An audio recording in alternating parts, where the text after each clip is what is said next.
Hello everyone, so about after 50 hours of playing, I was able to beat the entirety of Cyberpunk 2077. This includes the main missions, side missions, doing all the MCPD, police counter missions, just basically going through everything, taking my time, doing the start of all three playthroughs, being the Nomad, the Street Kid, and the Corporal playthrough.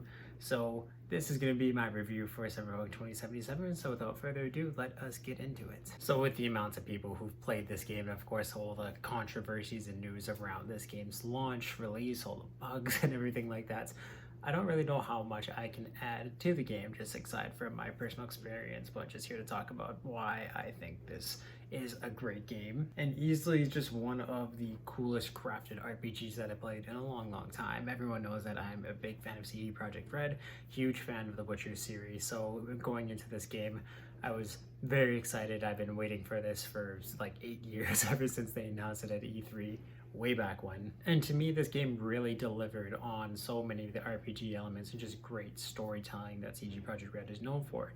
Not just in the main quest, but also in the sidelines. I found the main quest of this game took me maybe 15-20 hours to complete, and the rest was doing all the side stuff, just exploring Night City, learning the characters, and just taking my time building the relationships with the characters, with the world, and also to just beefing out my V in terms of getting him vehicles, weapons, armor, all the Cyberdock or Ripperdock upgrades that you can do in this game. Just spending a whole lot of time, like I said, really getting into the experience of the gameplay, which can be a little slow to start. I found maybe the first 3 to 4 hours of combat it is a little slow. It is really focused in the first hours of just setting up the world for you, and then when it becomes this big grand open world, there's so much you can do in terms of upgrades, and the gameplay gets better when you can fine-tune like your abilities by upgrading your character through the experience that you get in the game, or just like I said, doing the Ripperdock upgrades, which stem from a whole bunch of different body parts that you can cyber out and tech up. These include, I want to say some of my favorites would be for your legs, doing double jump. I found this was absolutely amazing in combat for jumping over barriers, and I would also have on my arm a wrist rocket. So jump over the barriers, hit them with the wrist rocket, they're stunned for a little bit if the wrist rocket didn't kill them on their own, and then there's tech weapons you can use, a whole bunch of just light machine guns, assault rifles, pistols, shotgun pistols, a lot that you can put in your arsenal. There's also a lot of melee weapons. I used a katana for the most of the game, and then I was able to beef out to this crowbar, which would do, what was it, 2,700 damage per second. It was very powerful and a lot of fun to use, and there's just so much you can do to just kind of tune the gameplay to your style. But I usually found what I would do is I would have a sniper rifle with me for long range combat, more of an assault rifle, which was good for, or like I said, a shotgun pistol for super close range, and like it was good for medium range too, like even the shotgun pistol, but little suppressors if I absolutely needed to, and then a katana or melee weapon for close quarter combat. And I would use my wrist rockets, my grenades to draw enemies out, throw it behind. There's a lot of red barrels, which are extremely dangerous. Definitely stay away from those if you yourself would clear the room out of them before, but shooting red barrels. I also quite often too would use my hacking abilities, which if you hold the left bumper on controller, you're going to be able to hack a whole bunch of the environments to help you out. And this could even work in stealth things where enemies will be using a bench press that's all teched out, and you can basically malfunction it so it crushes them, and that's one last enemy that you got to deal with. You can also hack into cameras, and if you successfully breach one of them, you can turn off every single camera in the area instead of doing it individually and using your RAM to do so. There's a lot of different ways to play this game, and it really fine-tunes into the combats more than I want to say most any other game or RPG that I've played in a recent while. This is on par with games like Skyrim or The Witcher 3, where truly every single ability is so different and no two players are going to have the same experience, because you just really fine-tune it to yourself and what you find most effective to your playstyle. And they just did, like I said, an amazing job fine-tuning that. Driving around in Night City is a lot of fun too. There's so many vehicles that you can buy and find in the worlds that all just drive so differently from one another, and there are a few quest lines where you gotta buy cars. I find those are the only ones that I didn't really go into because there's just a lot of money that you gotta spend in order to get these vehicles when I wanted to use them for Ripper Docks and whatnot. But no two vehicles drive the same. They're all a lot of fun. There's a whole like whack of vehicles too, from sports cars to motorbikes to like his little scooters, more SUV type vehicles. There's like mini cars, which are smaller than smart cars even, that you can go and drive around, and all of their different speeds, handling, and whatnot. And it was really fun exploring all of these new cars and figuring out which ones I like the most. Quadras are amazing, and I highly recommend you get them in the game because they're a lot of fun to drive around. And the radio in this game is really, really cool, where each of them are like, you have your 91.7s, 102.6s, whatever the radio station is, that you just keep going down and fine tuning from there. And of course, they have new announcers for every single radio station, which is really cool. But there's a whole whack of different genres where you got your hip hop, you have a couple rock stations, there's a jazz station, there's a whole bunch of electronic that's range from EDM to really trancey stuff, punk stations to I found most of the rock stations were the ones that I ended up listening to because I found those to be the most consistent. Of course, music is very subjective in the game, so, and just everyone's personal taste. So I found like a lot of the radio stations were a little hit or miss, where usually in games I'm not switching radio stations too often, but I was a lot in this game. There's no knock to it. So there was easily something for everyone there to listen to, and even too just hearing the cars in the city, because the city is absolutely amazing. It just sounds and looks amazing. Just driving around with no radio on, listening to the city is really, really cool. But one thing that I thought was really, really cool was I would get in my car, be listening to a radio station, get out, go into a market, and there would be someone like a shop vendor listening to a radio with the same station that I was on, and like 10 seconds later it would be that 10 seconds later into the song for them too. It wasn't just, oh, we're gonna play a random song in the store that's gonna constantly repeat. It was a real living radio station, just like Night City is a real living world. I do have to say too, this is the most alive video game city that I've ever been into.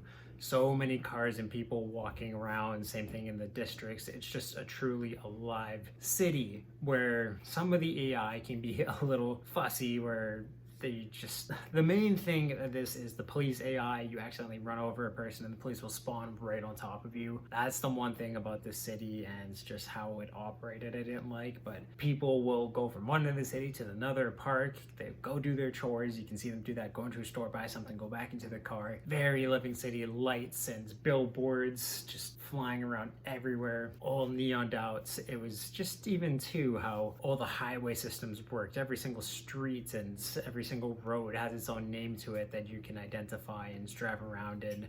Even the highways and some of the little towns on the outskirts of Night City are really fun to explore too, even though they're barren. There's a lot of exploration you can do out there, a lot of side quests to do, and it definitely has a lot of fun with side missions in this game, where I found Night City was a cool mix between cities that you see in Blade Runner and the mega cities from comic books like Dread, and being able to go into these mega towers that have shops in every single floor. Like, you're in an apartment complex basically, but there's street vendors, gyms, everything you could imagine, because there's so many people just living in this one little ring in these giant structures, and you're fighting people in these giant buildings, full out firefights that can be populated with people at the time too.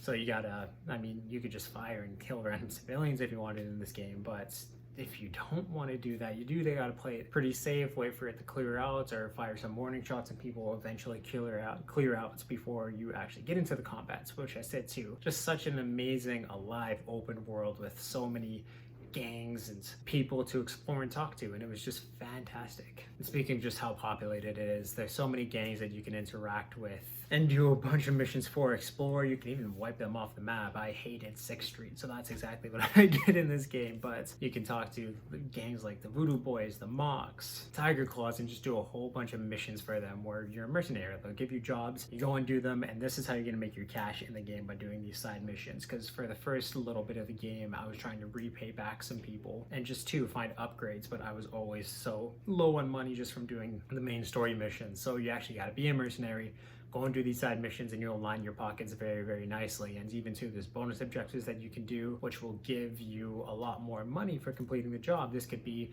leaving someone alive, or like in a bonus objective where it's like, hey, I need you to steal this data from this Tiger Claw workshop, but there's a car in there. If you can also steal the car too, we'll throw in a little extra. Little things like that, that, like I said too, just really allow you to play the mission anywhere you want. So you can go and you can kill everyone if you want to. You might not get as much money, but just makes it a little easier if you don't want to do the whole stealth approach, or if you like me where you mess up the stealth a lot and then you gotta go into a firefight. But I found the stealth in this game, it was pretty good to, after you get over the learning curve, there's a lot you can do to fine-tune it to your experience and actually get around it. So disabling security cameras, messing up people's optics if they have cyber optics was really good too. You can, as they're stumbling around, you can go and choke them out, you can kill them, hide the body, or just incapacitate them for a little bit. There's a lot of ways to go around the combats and just do missions with all these people who will, like I said, they're all different gangs, so they're going to react differently to how you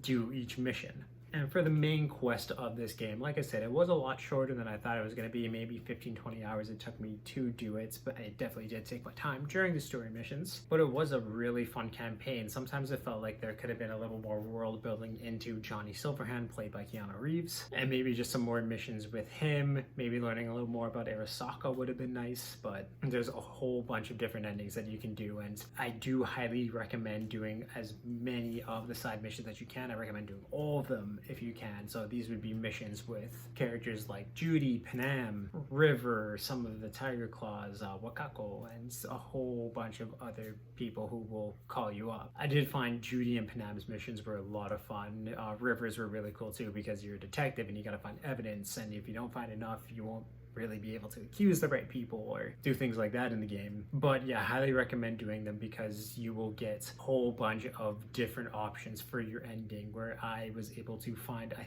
think if I can remember correctly, 6 different endings that I could have gone through. I did all the main ones, so there's 3 main endings that I was able to get, and there was 2 choices that would affect the ending a little bit within each of those endings, so 6 in total.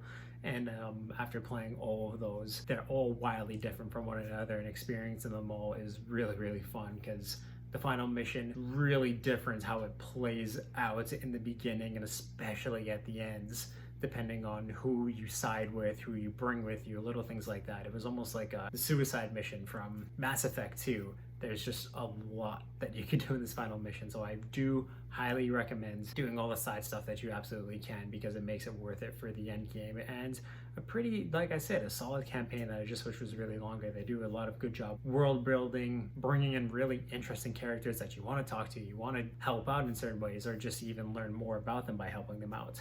They did a fantastic job building the world, building these characters, and some characters that I will always remember as much as I do Geralt, Triss, Yennefer, Dandelion, like all the characters that I love from The Witcher 3. They brought that magic and the writing over to the main story and the side missions in Cyberpunk 2077. All the voice acting in this game is really, really stellar. They have a really good cast of characters coming in. Even in the side missions too, there's some fun little Easter eggs, and just even 2 side characters who come in who voice or portray characters from other video games. That was really, really cool to see. Even to just the world. Like I said, some really cool city AI, and they interacted with you in a lot of different ways. So many different, I don't think I ever heard the same voice twice over, unless I went into like the same clothing or gun shop. That's the only time I'd hear the same voice in Night City.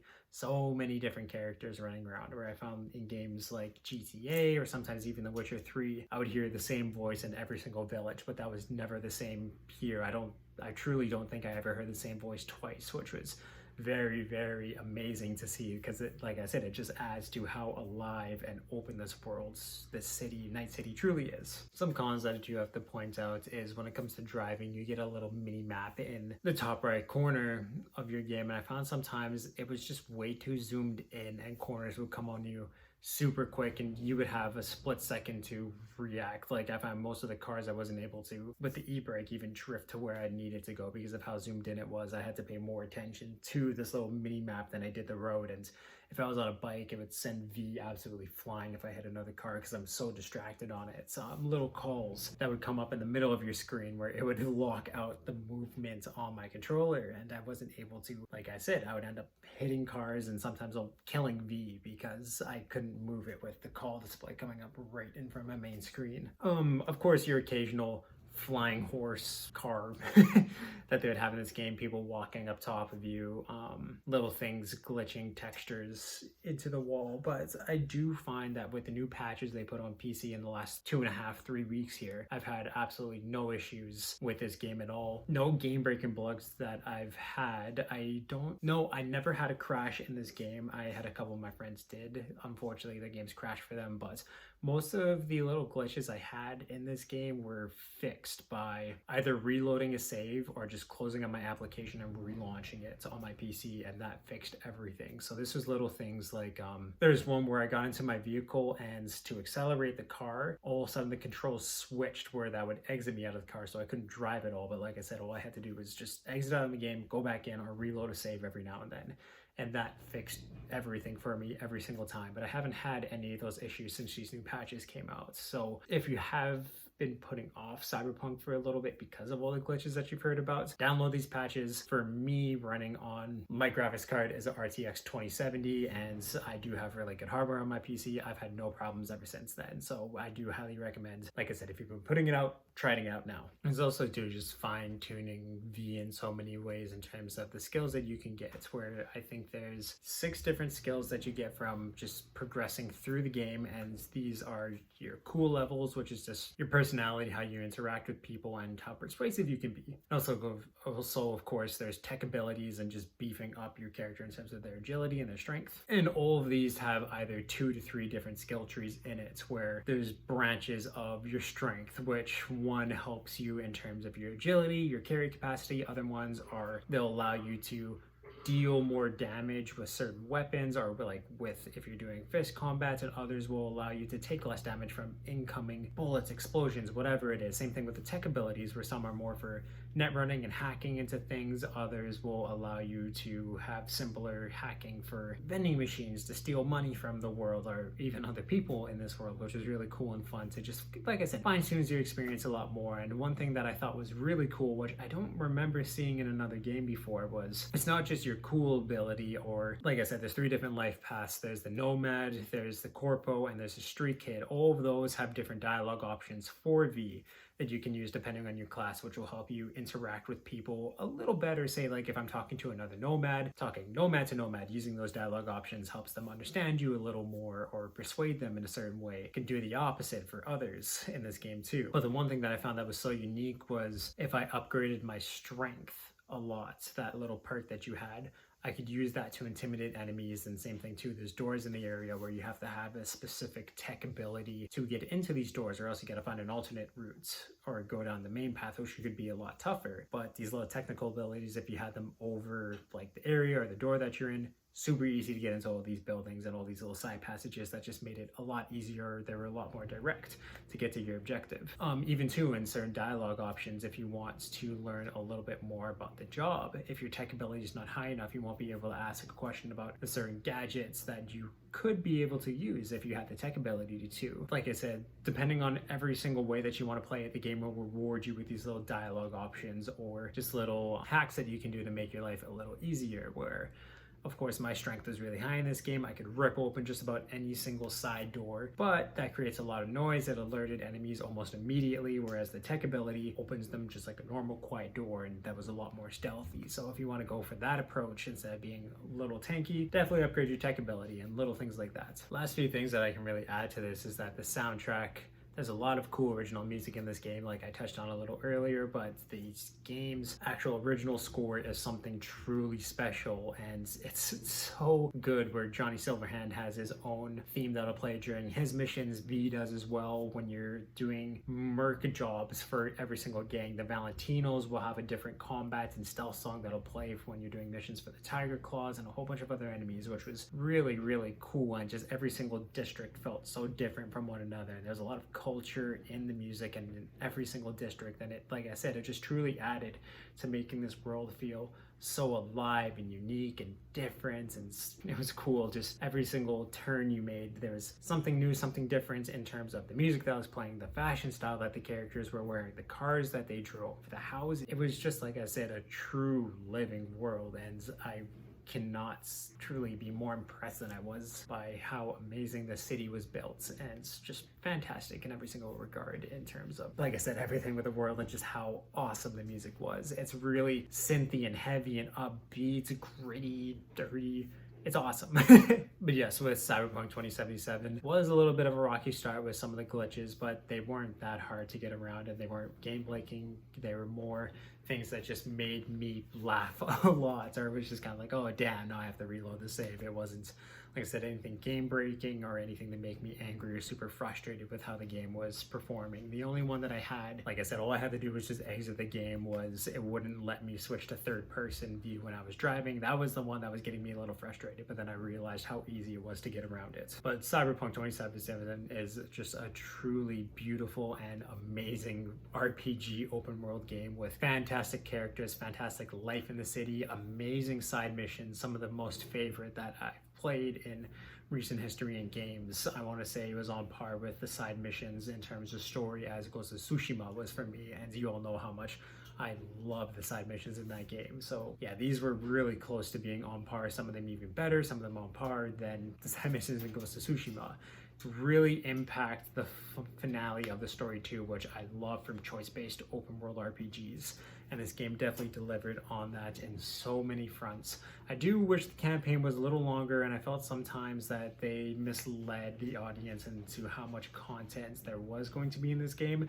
There's lots, don't get me wrong there, and there's 3 different playthroughs that you can choose from. Mostly they just changed the first 20 minutes of the game and give you a whole bunch of different dialogue options, but there's so much you can do depending on your play style and how you want to tackle combat, conversations, romances, so many things in this game that just made it absolutely unbelievable. And with all of this taken together, that is why I'm going to give Cyberpunk 2077 9 out of 10. I do think that once this game is fully complete with the multiplayer, adding in new patches just to improve gameplay stability for people, the DLCs that they're going to add in, this will easily become a 10 out of 10 game for me. I already have to say this is a must play and should be in everyone's library if you have a system to do it. Unfortunately, on PS4 and the Xbox One, and even on the new consoles with the PS5 and the Series X, there is still a lot of stability issues with it, but on PC, an absolute must own and must play from start to finish. There's so much that this game offers, and it does an amazing job giving you so much freedom of choice and